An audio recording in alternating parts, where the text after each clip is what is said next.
ಮಾತನಾಡೋದು. ಭಾರತೀಯ ಕಿಸಾನ್ ಸಂಘ ಕರ್ನಾಟಕ ಪ್ರದೇಶ ಇದರ ವತಿಯಿಂದ ಇವತ್ತು ಬಿಜಾಪುರ ಜಿಲ್ಲಾಧಿಕಾರಿಗಳಿಗೆ ಒಂದು ಮನವಿಯನ್ನು ಕೊಡಲಾಯಿತು.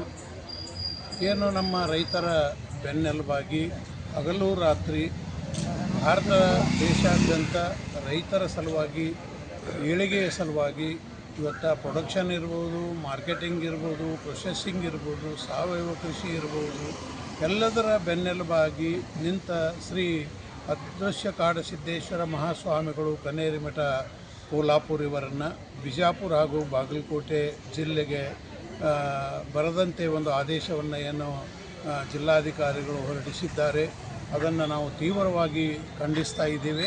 ಮತ್ತು ಈ ಒಂದು ಆದೇಶವನ್ನು ತುರ್ತಾಗಿ ಅದನ್ನು ತೆಗೆದು ಹಾಕಬೇಕು. ಇರದಿದ್ದರೆ ಮುಂದಿನ ದಿನಮಾನಗಳಲ್ಲಿ ರೈತರು ಬಹಳ ತೊಂದರೆಯೊಳಗೆ ಈಡಾಗ್ತಾರೆ. ಮತ್ತು ನಾವು ಯಾವುದೇ ಏನು ತೀರ್ಮಾನ ತಗೋಬೇಕಂಥೇಳಿ ಎಲ್ಲ ರೈತ ಸಂಘಟನೆಗಳು ಇರ್ಬೋದು, ಎಲ್ಲ ಜನರು ಇರ್ಬೋದು, ಏನು ಆಗೋಕ್ಕಿಂತ ಮೊದಲು ಜಿಲ್ಲಾಧಿಕಾರಿಗಳು ಇದನ್ನು ಆದೇಶವನ್ನು ವಾಪಸ್ ತಗೋಬೇಕಂಥೇಳಿ ಈ ಮೂಲಕ ನಾನು ವಿನಂತಿಸ್ಕೊಳ್ತಾ ಇದ್ದೇನೆ. ನನ್ನ ಹೆಸರು ಭೀಮಸೇನ್ ಮಹಾದೇವಪ್ಪ ಕೋಕ್ರೆ, ಭಾರತೀಯ ಕಿಸಾನ್ ಸಂಘದ ರಾಜ್ಯಾಧ್ಯಕ್ಷ. ಭಾರತೀಯ ಕಿಸಾನ್ ಸಂಘದ ಜಿಲ್ಲೆಯ ಎಲ್ಲ ಕಾರ್ಯಕರ್ತರು ಸಭೆ ಸೇರಿ ಏನು ನಮ್ಮ ಕನ್ನೇರಿಮಠ ಶ್ರೀಗಳಿಗೆ ಏನು ಬಿಜಾಪುರ ಬಾಗಲಕೋಟೆ ಉತ್ತರ ಕರ್ನಾಟಕದ ಏನು ಬ್ಯಾನ್ ಹಾಕಿದ್ದಾರೆ ಇದು ಅಪರಾಧ.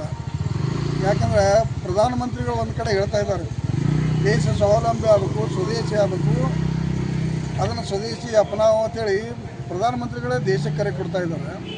ಅಂಥದ್ರಲ್ಲಿ ಇವರು ಸ್ವಾಮಿಗಳು ತಮ್ಮ ಜೀವನವನ್ನೇ ಸ್ವದೇಶಿ ಆಂದೋಲನ, ಸಾವಯವ ಕೃಷಿ ಬಗ್ಗೆ, ಗೋ ಸಂರಕ್ಷಣೆ ಬಗ್ಗೆ, ಗೋ ಆಧಾರಿತ ಔಷಧಗಳು, ಗೋ ಆಧಾರಿತ ಕೃಷಿ ಇವೆಲ್ಲ ಇಡೀ ಉತ್ತರ ಕನ್ನಡದಲ್ಲ ಹಗಲು ರಾತ್ರಿ ಅನ್ನೋದೇ ಅವರು ಸತತ ಪ್ರಯತ್ನ ಮಾಡ್ತಾರೆ. ದೇಶವನ್ನು ಸ್ವಾವಲಂಬಿ ಮಾಡಬೇಕು, ಸಾವಯವ ಕೃಷಿ ಮಾಡಬೇಕು, ವಿಷಮುಕ್ತ ಆಹಾರ ಕೊಡಬೇಕು, ಸಮಾಜಕ್ಕೆ ವಿಷಮುಕ್ತ ಭೂಮಿ ಮಾಡಬೇಕು, ಪರಿಸರ ಉಳಿಸಬೇಕು ಅಂತ ಒಂದು ಮಹತ್ವದ ವಿಚಾರದಲ್ಲಿ ಅವ್ರು ಯಾವ ತಮ್ಮ ಜೀವನ ಸಾಯ್ತಿದ್ದಾರೆ. ಅಂಥವ್ರಿಗೆ ಬ್ಯಾನ್ ಮಾಡೋದು ಯಾಕೆ ಲಾಸ್ ಮಾಡಿದ್ರು ಗೊತ್ತಾಗ್ತಾ ಇಲ್ಲ ಅವರಿಗೆ. ಇರ್ಬೋದು ಏನೋ ಸ್ವಾಮಿಗಳಲ್ಲಿ ನಮ್ಮಲ್ಲಿ ಅದ್ವೈತ, ವಿಶಿಷ್ಟ ಅದ್ವೈತ, ದ್ವೈತ ಮತಗಳದಾವ. ಅವರು ಇವ್ರಿಗೆ ಕಂಪ್ಲೇಂಟ್ ಬೇರೆ, ಇವ್ರಿಗೆ ಇದ್ದೇ ಇರ್ತದೆ. ಕೆಲವೊಂದು ಮಠ ಹಂಗೆ ಮಾತಾಡ್ದೆ, ಕೆಲವೊಂದು ಮಠಾದ್ರೆ ಹಿಂಗೆ ಮಾತಾಡ್ತಾರೆ, ಇರ್ಬೋದು. ಅದು ಪೂರ್ವಜನ ಬಂದದ, ತ್ರೇತಾಯುಗಕೊಂಡು ಇದು ನಡೆದ ಬಂದದ. ಅದು ಏನು ತೊಂದರೆ ಇಲ್ಲ, ಅದು ಯಾವಾಗಲೂ ಆಗೋದು, ಇದೇನು ಹೊಸದಾಗೇನಲ್ಲ. ಅದನ್ನೇ ಮುಂದೆ ಮಾಡಿಕೊಂಡು ದಾಂಧಲಿ ಆಗ್ತದೆ, ಅದು ಆಗ್ತದೆ, ಸುಮ್ಮನೆ ಮಾಡೋದು ದಾಂಧಲಿ ಹೆಂಗೆ ಆಗ್ತದೆ.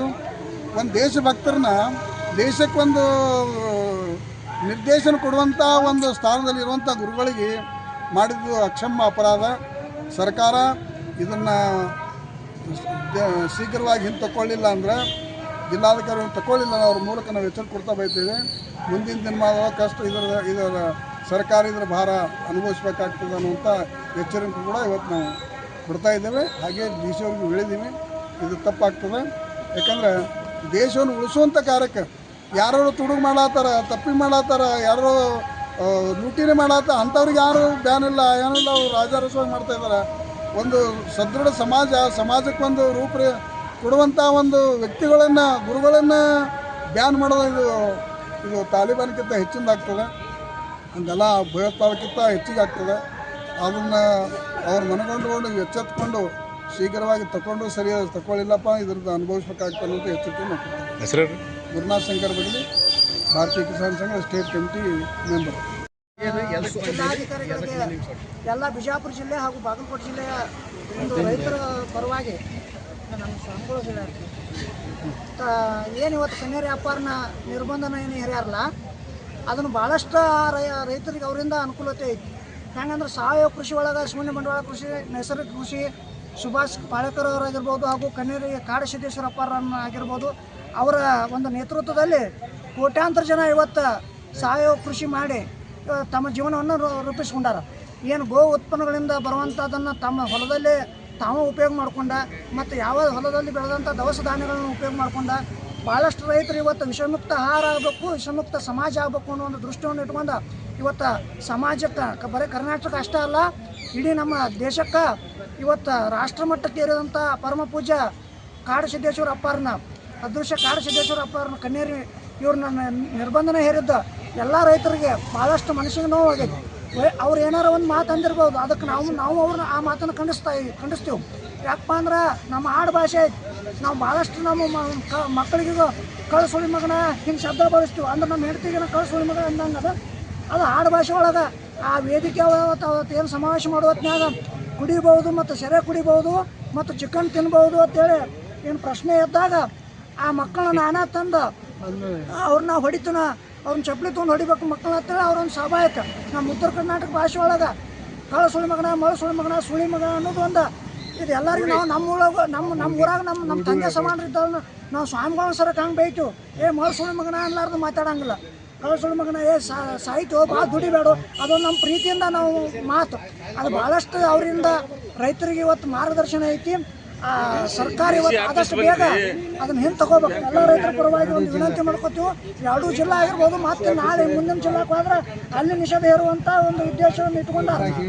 ಅದನ್ನೆಲ್ಲ ಇವತ್ತು ಭಾಳಷ್ಟು ರೈತರಿಗೆ ನೋವಾಗೈತಿ, ಪೆಟ್ಟಾಗೈತಿ. ಅವರಿಂದ ಸಮಾಜಕ್ಕೆ ಭಾಳಷ್ಟು ಉಪಯೋಗ ಐತಿ. ರೈತರು ಭಾಳಷ್ಟು ಅವರಿಂದ ಅನುಕೂಲ ಐತಿ. ಅದಕ್ಕೆ ಎಲ್ಲರ ರೈತರಿಗೆ ಮನಸ್ಸಿಗೆ ನೋವಾಗೈತಿ. ಅದನ್ನು ಸರ್ಕಾರ ಮಟ್ಟಕ್ಕೆ ಒಂದು ರೈತರ ಎಲ್ಲ ಪ್ರತಿನಿಧಿಯ ಪರವಾಗಿ ನಾವು ಒಂದು ವಿನಂತಿಯನ್ನು ಮಾಡ್ಕೋತೀವಿ. ಈ ಧೋರಣೆಯನ್ನು ಅವ್ರನ್ನು ಏನು ನಿರ್ಬಂಧನ ಹೇರಿರಲ್ಲ ಅದನ್ನು ತಾವು ದಯವಿಟ್ಟು ಹಿಂದೆ ತಗೋಬೇಕಂತೇಳಿ ತಮ್ಮಲ್ಲಿ ಸರ್ಕಾರ ಕೈ ಮುಗಿದು ವಿನಂತಿಯನ್ನು ಮಾಡ್ಕೋತೀವಿ. ನನ್ನ ಹೆಸರು ಬಸವರಾಜ ರೆಡ್ಡಿ ಅಂತೇಳಿ ಬಬಲೇಶ್ವರ ಮತಕ್ಷೇತ್ರ. ಒಳಗೆ ಸಂಸಾರ ನಡೆಸಿ ವಿಷಯ ಈಗ ಏನು ಹೇಳ್ಬೇಕಪ್ಪ ಅಂತಂದ್ರೆ ಈ ರೈತರ ಕೇವಲ ಕಳ್ಳತನ ಮಾಡೋದು ಮತ್ತು ಕೆನಾಲ್ ಮ್ಯಾಗಿಂದು ಬಾವಿ ಮ್ಯಾಗಿಂದು ಮೋಟ್ರ್ ತುಡುಗು ಮಾಡೋದು ಇವು ಹೆಚ್ಚಾಗ್ಯಾವ. ಸೈಕಲ್ ಮೋಟ್ರ್ ಇವು ತುಡುಗು ಮಾಡೋದು ಹೆಚ್ಚಾಗ್ಯದ. ಯಾಕಪ್ಪ ಅಂತಂದ್ರೆ ಈಗಿನ ಕಾಲಮಾನದಾಗ ರೈತರು ಬಾಳೆ ಮಾಡೋದೇ ಕಷ್ಟ ಅದ. ಅಂಥದ್ರಾಗ ಈಗ ಮೋಟ್ರ್ ತುಡುಗು ಮಾಡಿದೆ, ಕೇಬಲ್ ತುಡುಗು ಮಾಡಿದೆ ಅಂದಾಗ ಈಗ ರೈತರು ಅದನ್ನು ತಂದು ಹಾಕಿ ಮೊದಲೇ ತಂದು ಹಾಕೋದೇ ಕಠಿಣ ಆಗಿರ್ತದೆ. ಈಗ ಮೇಲೆ ಈ ನಮಗೆ ತುಡುಗು ಮಾಡೋದ್ರಿಂದ ರೈತರು ಎಲ್ಲಿ ತಂದು ಹಾಕಬೇಕು? ಇದೊಂದು ಈ ರೈತರ ಕುಲಕ್ಕೊಂದು ದೊಡ್ಡ ಹುನ್ನಾರ ಆಗಿಬಿಟ್ಟೈತಿ. ಈಗ ನಾವು ಸಾಕಾಗಿ ಪೊಲೀಸ್ ಸ್ಟೇಷನ್ ಕಂಪ್ಲೇಂಟ್ ಕೊಟ್ಟರೆ ಪೊಲೀಸ್ ಸ್ಟೇಷನ್ದೊಳಗೂ ನಮ್ಮನ್ನು ಯಾರೂ ಕೇರ್ ಮಾಡೋಂಗಿಲ್ಲ. ಏನ್ರಿ ವಿಶೇಷ ಸರ ಸಿಕ್ರೇನ್ರಿ ಮಾಡಿರಿ ಅಂತ ಏನ್ರಿ ಪರಿಶೀಲನೆ ಮಾಡಿರಿ ಅಂತ ಕೇಳಿದ್ರೆ ಅವ್ರು ಏನು ಹೇಳ್ತಾರೆ, ಆಯ್ತು ರೀ 2 ದಿನದಾಗ ಹೇಳ್ತೀವಿ, 2 ದಿವಸ ಬಿಟ್ಟು ಬರ್ರಿ. ಇದೊಂದು ಕಲ್ತ್ಬಿಟ್ಟ. ಮತ್ತು ಮೇಲಾಗಿ ಏನಾಗ್ಬಿಟ್ಟಪ್ಪ ಅಂತಂದ್ರೆ ಈಗ ನಾವು ಏನಾದರೂ ಅಪ್ಲಿಕೇಶನ್ ಕಂಪ್ಲೇಂಟ್ ಕೊಟ್ಟರು ಅದಕ್ಕೊಂದು ನಮ್ಮ ಅಂತೇಳಿ ಪ್ರೂಫ್ ಬೇಕಂತೇಳಿ ಒಂದು ಸ್ವೀಕೃತಿ ಪತ್ರ ನಮಗೆ ಸಹಿ ಮಾಡಿಕೊಡ್ರಪ್ಪ ಅಂತಂದ್ರೆ ಏನು ನಮ್ಮ ಆಫೀಸ್ನಾಗ ಅದು ಇವು ಇಲ್ಲ, ಅದಕ್ಕೆ ನಾವು ಸ್ವೀಕೃತ ಪತ್ರ ಕೊಡೋಂಗಿಲ್ಲ ಅಂತ ಹೇಳೋದು ಒಂದು ಇದು ರೂಢಿ ಆಗಿಬಿಟ್ಟದು ಪೊಲೀಸ್ ಸ್ಟೇಷನ್ಗೆ. ಆದಷ್ಟು ಇದಕ್ಕೆ ಕಡಿವಾಣ ಇರ್ಲತ್ತೇಳಿ ನಂದು ಮನವಿ.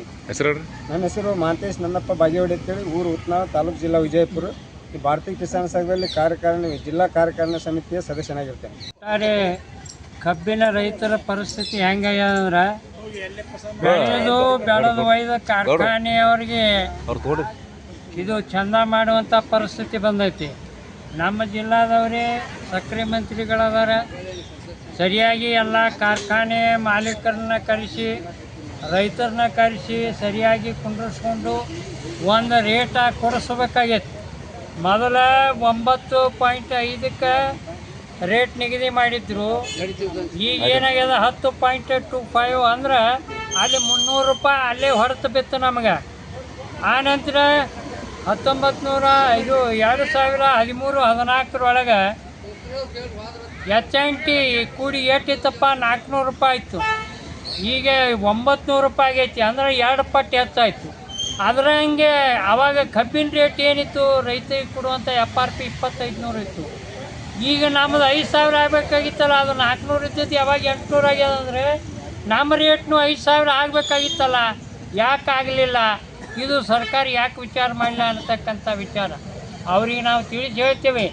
ಯಾರಿಗೆ ತಿಳಿದಿದ್ದಿಲ್ಲ ಅಂದರೆ ಕಾರ್ಖಾನೆಯವರಿಗೆ, ಸರ್ಕಾರಕ್ಕೆ ಎಲ್ಲಿ ವ್ಯತ್ಯಾಸ ಮಾಡಿ ರೈತರನ್ನ ಯಾವ ರೀತಿ ಕೊಡ್ಲಾಕತ್ತೀರಿ? ಒಂದು ಕಾಟಾದೊಳಗೆ ಹೊಡಿತೀರಿ, ಒಂದು ಏನೋ ರಿಕವರಿ ತೆಗೆಯೋದ್ರೊಳಗೆ ಹೊಡಿತೀರಿ. ಹಿಂಗೆ ಒಟ್ಟಾರೆ ಎಲ್ಲ ರೀತಿಯಿಂದ ಶೋಷಣೆ ಮಾಡಿ ನೀವು 10 ಕಾಟ ಬೇಡ್ರಿ, ನಾನು 100 ಕಾಟ ಕೊಡಿಸ್ರಿ. ಅದು ಸರಿಯಾದ ಪದ್ಧತಿಯೊಳಗೆ ನಾವು ಹೇಳೋದ್ರ ಪ್ರಕಾರ ಮಾಡಿಲ್ಲ ನೀವು. ನಾವು ಹೇಳ್ತೀವಿ ಹೆಂಗೆ ಬ್ಯಾಂಕಿನ ಲಾಕರ್ ಇರ್ತದೆ ಆ ಪ್ರಕಾರ 3 ಜನ, ಒಬ್ಬ ರೈತ, ಒಬ್ಬ ಅಧಿಕಾರಿ, ಒಬ್ಬ ಆ ಕಾರ್ಖಾನೆ ಮಾಲೀಕರು 3 ಮಂದಿ ಅಂತರ ಚಾವಿ ಇರಬೇಕು. ಏನು ಗೋಲ್ಮಾಲ್ ಮಾಡ್ಲಿಕ್ಕೆ ಬರಲಾರ್ದಂಗೆ.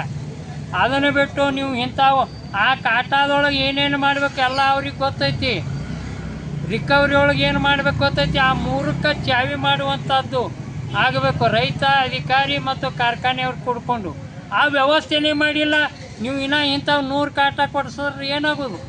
ಅದಕ್ಕೆ ಸರಿಯಾಗಿ ಈ ಸದ್ಯ ತುರ್ತಾಗಿ ಎಲ್ಲ ಕಾರ್ಖಾನೆ ಮಾಲೀಕರನ್ನ ಕರೆಸಿ, ಆನಂತರ ಕಾರ್ಖಾನೆ ಮಾಲೀಕರ ಅಥವಾ MD ಬರಬೇಕು, ಎರಡರೊಳಗೊಂದು. ಅವರು ಬರದೇ ಇದ್ರೆ ಎಲ್ಲರ ಚಾಪ್ರಾಜಿ ಒಬ್ಬ ಕ್ಲಾರ್ಕ್ ಕಳಿಸಿದ್ರೆ ಅವ ಏನೂ ಜವಾಬ್ದಾರಿ ತೊಗೊಂಡು ಮಾತಾಡೋಂಗಿಲ್ಲ. ನಮ್ಮ ಮಾಲಕರಿಗೆ ಕೇಳಿ ಹೇಳ್ತೀವ್ರಿ ಅಂತಾರೆ. ಅದಕ್ಕೆ ಅಂಥವ್ರನ್ನ ಕರೆಸಿ ಸರಿಯಾದ ರೇಟ್ ನಿರ್ಧಾರ ಮಾಡುವಂಥದ್ದು. ರೈತರಿಗೆ ಎಷ್ಟು ಶೋಷಣೆ ಆಗಲಿಕ್ಕೆ ಮೊದಲೇ ಈ ವರ್ಷ ಮಳೆ ಹಾಳಾಗಿ ಇದ್ದದ್ರೊಳಗೆ ಸ್ವಲ್ಪ ಕಬ್ಬುಗಳು ಏನಾರೇ ಬರ್ತದ, ಅದರಿಂದ ಆಕೈತಿ ಅನ್ನುವಂಥ ವಿಚಾರ ಐತಿ. ಮತ್ತು ಆ ಕಬ್ಬಿನೊಳಗೆ ಏನು ಅಲ್ಲ ಅಂದ್ರೆ ಕಡಿಕೆ ಸರ್ಕಾರ ಕೂಲಿ ನಿಮ್ಮ ಕಾರ್ಖಾನೆ ಮಾಲೀಕರೇ ಬೇಕಾಗಿತ್ತಂದ್ರೆ ಸರ್ಕಾರ 5,000 to 5,500 ಟ್ಯಾಕ್ಸ್ ಹೋಗ್ತೈತಿ ಒಂದು ಕಬ್ಬಿನಿಂದ.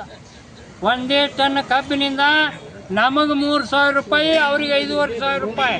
ಯಾಕಂದ್ರೆ ಅವ್ರ ಕಷ್ಟ ಭಾಳ ಐತಿ. ನಮಗೆ ಸಿಕ್ಕಂಗೆ ಕಬ್ಬಿನವ್ರಿಗೆ ಏನು ಬೇಕು ಅದನ್ನು ಅನುಕೂಲ ಮಾಡಿಕೊಟ್ಟು ಅವ್ರಿಗೆ ಭಾಳ ತ್ರಾಸ ಆಗೈತಿ, ಕೊಟ್ಟು ಅವರೇ ನುಂಗಬೇಕತ್ತಾರೆ. ಅದಕ್ಕೆ ಹಂಗಿಲ್ಲ, ನಮಗೆ ಅದರೊಳಗೆ ನೀವು 500 ಹಾಕ್ರಿ, ಕಾರ್ಖಾನೆಯವರು ಇನ್ನೊಂದು 500 ಹೆಚ್ಚು ಹಾಕ್ಲಿ, 4,000 ತನಕ ನಿಮಗೆ ಕೊಡ್ಲಿಕ್ಕೆ ಸಾಧ್ಯ ಐತಿ. ಅಂದ್ರೆ ಏನಾರ ರೈತ ಬದುಕ್ತಾನೆ. ಅದಕ್ಕಾಗಿ ನೀವು ಇನ್ನೊಮ್ಮೆ ಈ ಕಾರ್ಖಾನೆ ಮಾಲೀಕರನ್ನ ಕರೆಸಿ DC ಅವ್ರನ್ನ ಕುಂಡ್ರಿಸ್ಕೊಂಡು ಮತ್ತು ಆ ಪ್ರಕಾರ ರೈತರನ್ನ ಕರೆಸಿ ಎಲ್ಲ ಸಂಘಟನೆಯವ್ರಿಗೆ ಹೇಳ್ಬೇಕು. ಎಲ್ಲ ಸಂಘಟನೆಯವರು ಬಂದು ಏನೇನು ಹೇಳ್ತಾರೆ, ಯಾವ ಪ್ರಕಾರ ಮಾಡ್ಬೇಕಂತಾರೆ, ಸರ್ವಸಮ್ಮತ ನಿರ್ಣಯ ಏನಾಕೈತಿ, ರೇಟ್ ಎದಕ್ಕೆ ಹೋಗ್ತಾರೆ. ನಿಮಗೆ 2-3 ತಿಂಗಳು ಹಿಡಿದು DC ಅವ್ರಿಗೆ ಹೇಳಿದೆವು ನಾವು ಕಾರ್ಖಾನೆ ಚಾಲು ಆಗ್ತಿಂತ ರೈತರಿಗೆ ಕರ್ರಿ ಅಂತೇಳಿ. ನಮಗೆ ಕರೆದೇ ಇಲ್ಲ ಇಲ್ಲಿ ತನಕ. ಅಂದ್ರೆ ಇದ್ರ ಅರ್ಥ ಏನು? ಅಧಿಕಾರಿಗಳು ಕೂಡ ಅವ್ರ ಜೊತೆ ಶಾಮೀಲಾಗ್ಯಾರ ಹಂಗೆ. ಮತ್ತು ನಮ್ಮ ಸಕ್ಕರೆ ಸಚಿವರು ಅದಾರ, ಅವರು ಕೂಡ ಕಣ್ತೆರೆದು ನೋಡಬೇಕು, ರೈತರಿಗೆ ಅನ್ಯಾಯ ಆಗ್ಲಾರ್ದಂಗೆ ವ್ಯವಸ್ಥೆ ಮಾಡ್ಬೇಕಂತೇಳಿ ನಾನು ಈ ಜಿಲ್ಲಾಧಿಕಾರಿಗಳಿಗೆ ಮತ್ತು ಸರ್ಕಾರ ಗಮನಕ್ಕೆ ತರಲಿಕ್ಕೆ ಇಚ್ಛಪಡ್ತೀನಿ. ನನ್ನ ಹೆಸರು ಮಲ್ಲನಗೌಡ ಮಾದೇಗೌಡ ಪಾಟೀಲ, ಭಾರತೀಯ ಕಿಸಾನ್ ಸಂಘದ ಉತ್ತರ.